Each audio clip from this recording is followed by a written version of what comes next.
Sobat Pajak, perkenalkan nama saya Estelana Borsimangunsong dari Prodi Akuntansi Perpajakan dengan NIM 2102010110. Di sini saya akan menjelaskan tentang PPh 21, PPh 22, PPh 23, PPh 25, dan PPh final.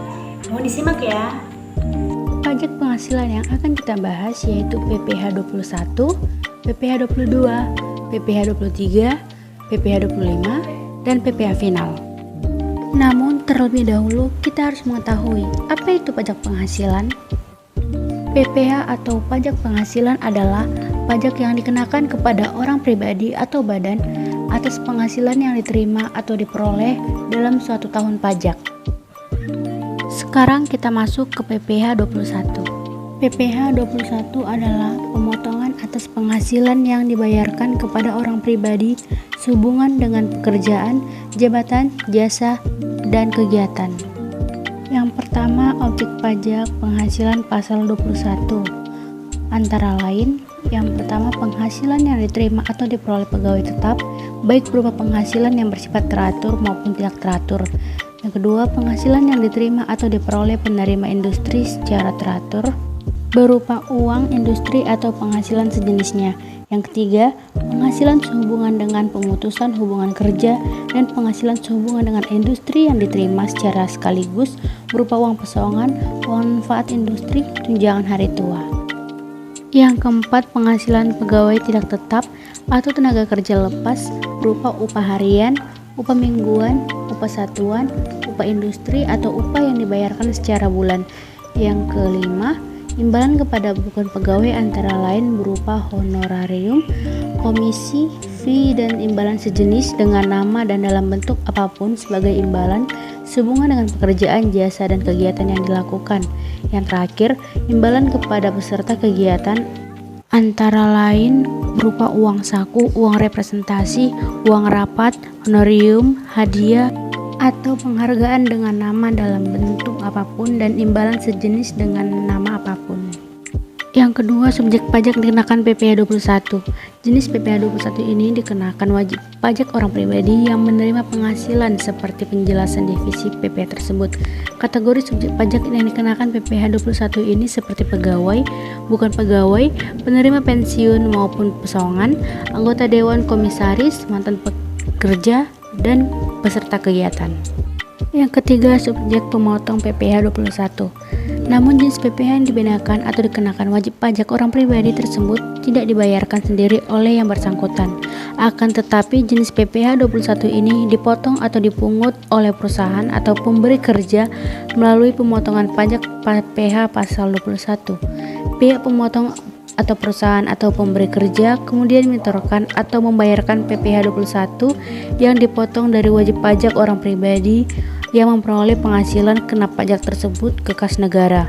Berikutnya, sebagai pihak yang dipungut PPh pasal 21 akan memperoleh bukti pemotongan PPh pasal 21 dari pihak yang memotong penghasilan tersebut. Untuk tarif PPh 21 kita bisa simak dalam video ini. Berikut ini adalah salah satu contoh kasus dari PPh 21, bisa kita simak secara bersama-sama.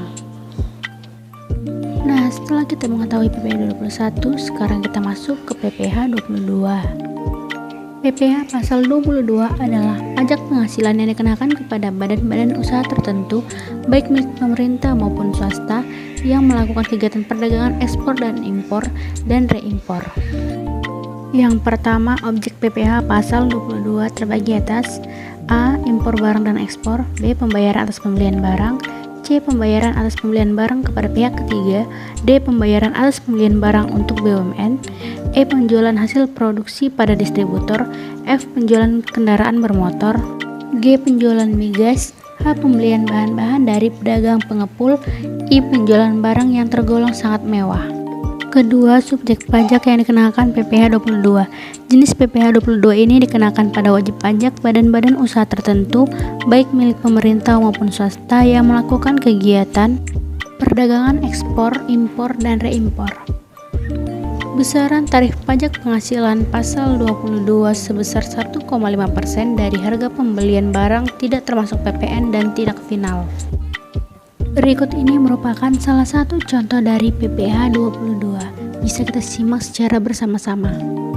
Nah, setelah mempelajari PPH 22, selanjutnya kita akan mempelajari PPH 23. Dilansir dari laman Direktur Jenderal Pajak DJP, PPH 23 adalah pajak yang dikenakan pada penghasilan atas modal, penyertaan jasa, hadiah, bunga, dividen, royalti atau hadiah dan penghargaan, selain yang dipotong PPH pasal 21. Yang pertama, objek pajak PPH pasal 23 adalah dividen, bunga, royalti.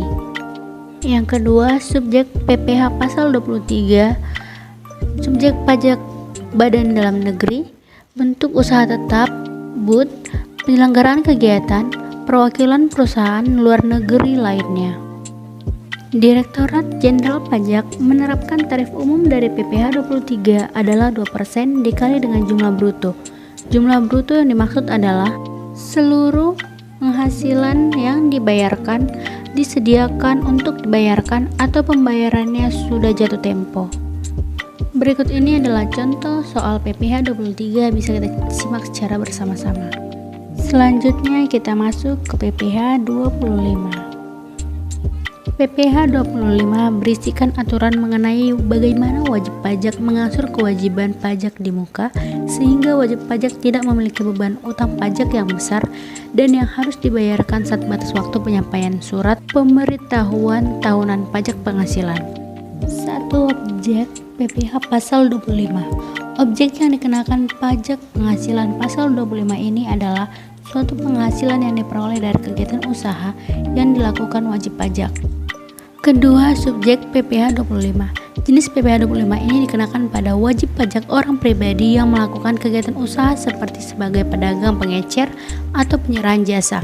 Wajib pajak badan yang melakukan suatu kegiatan usaha seperti sebagai pedagang pengecer atau penyerahan jasa. Tarif jenis PPH pasal 25 wajib pajak pribadi pengusaha atau badan tertentu ialah 0,75% dari jumlah peredaran bruto per bulan dari masing-masing tempat usaha. Pajak ini bersifat final dan dapat dikreditkan pada akhir tahun pajak. Berikut ini adalah contoh dari PPH 25, bisa kita simak secara bersama-sama. Nah, setelah kita mempelajari PPH 21, 22, 23, dan 25, yang terakhir adalah PPH final. PPH final adalah pajak penghasilan yang sifatnya langsung diberikan kepada WP saat menerima penghasilan dan tidak akan dihitung lagi sebagai SPT. Tahunan PPH hanya melaporkannya, jadi si wajib pajak ini langsung menyetorkan PPH final, tapi tetap perlu melaporkannya secara tertulis dalam formulir SPT tahunan. Objek dari PPH final yaitu bunga deposito dan tabungan serta diskonto sertifikat Bank Indonesia, bunga obligasi, diskonto surat pembendaharaan negara atau SPN, hadiah undian. Tarif pajak penghasilan yang bersifat final sebagaimana dimaksud adalah sebesar 0,5%. Berikut ini adalah contoh kasus dari PPH final. Dapat kita simak secara bersama-sama. Sekian presentasi dari saya, bila ada salah kata mohon maaf. Sampai jumpa. Terima kasih.